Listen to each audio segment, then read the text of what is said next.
Mau tanya aja Kak, kenapa di Aceh semua nyoblos 01? Kan dia yang mendukung Rohingya pertama kali Kak.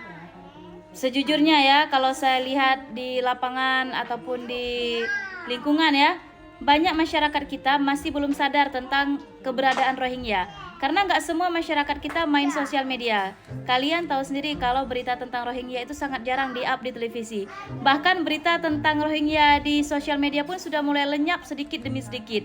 Jadi wajar saja banyak masyarakat kita yang nggak sadar akan keberadaan mereka masih ada di daerah kita, di negara kita, bahkan sudah menyebar.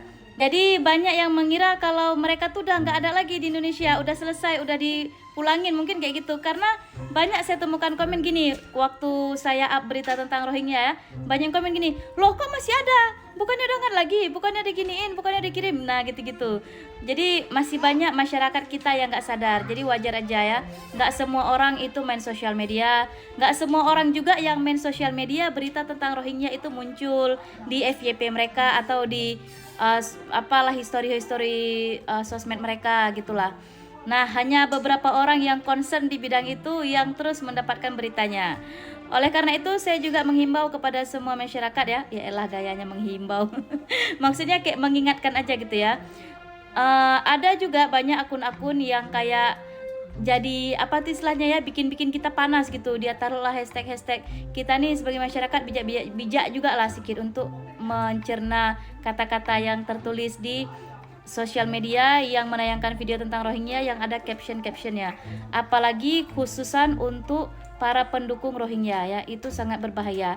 Makanya kita harus selidiki, kita harus cerna. Tapi kalau kita tidak mampu untuk selidiki, biarin aja, kita diam aja, jangan kita tanggapi, takutnya kita pun menjadi penyebar hoax. Jadi cukup kita tunggu berita berikutnya. Tapi kabar baik ini bagi saya pribadi ya, saya yakin sekali ya kalau Pak Prabowo Subianto dan Wakil Presiden insya Allah Mas Raka Buming Raka Bang Gibran ya, sekali bang sekali mas.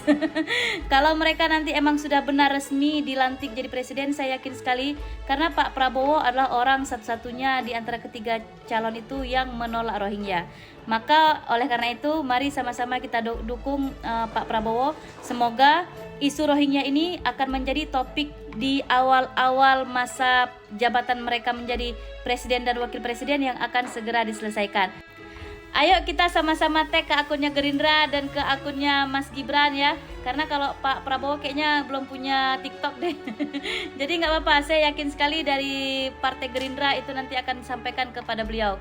Mudah-mudahan Pak Prabowo, harapan kami Bapak akan membantu Indonesia terbebas dari imigran gelap Rohingya.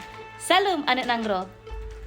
Di sini saya ingin bertanya terkait misi nomor 7 dari Bapak Anies dan Caimin terkait memperkuat sistem pertahanan dan keamanan negara. Di sini saya ingin bertanya, bagaimana strategi Pak Anies dalam menghadapi permasalahan fenomena kebijakan internasional saat ini terkait refugees dari Myanmar, yaitu terutamanya suku Rohingya yang menempati di beberapa tempat dan juga yang akan masuk beberapa wilayah ini. Bagaimana strategi Bapak dalam menghadapi hal-hal tersebut? Karena ketika kita melihat fenomena ini, mereka ini masuk tanpa izin seperti itu, Pak. Dan kemudian bagaimana potensi dan juga peran Indonesia sendiri dalam menghadapi permasalahan tersebut? Terima kasih. Terkait dengan peran Indonesia di dunia internasional, kami berpandangan bahwa Indonesia harus aktif. Indonesia di dalam kancah internasional tidak transaksional, di mana kita melihat negara-negara lain semata-mata sebagai mitra dagang, mitra ekonomi. Kalau tidak ada kegiatan perdagangan maka tidak ada hubungan. Tidak, kita adalah seperti kita di sini. Kita semua warga Surabaya, warga Indonesia, dan kita adalah warga dunia yang harus terlibat di dalam urusan-urusan dunia. Sehingga ketika ada persoalan-persoalan kemanusiaan, apalagi yang ada di sekitar kita, maka kita harus membuka pintu kita.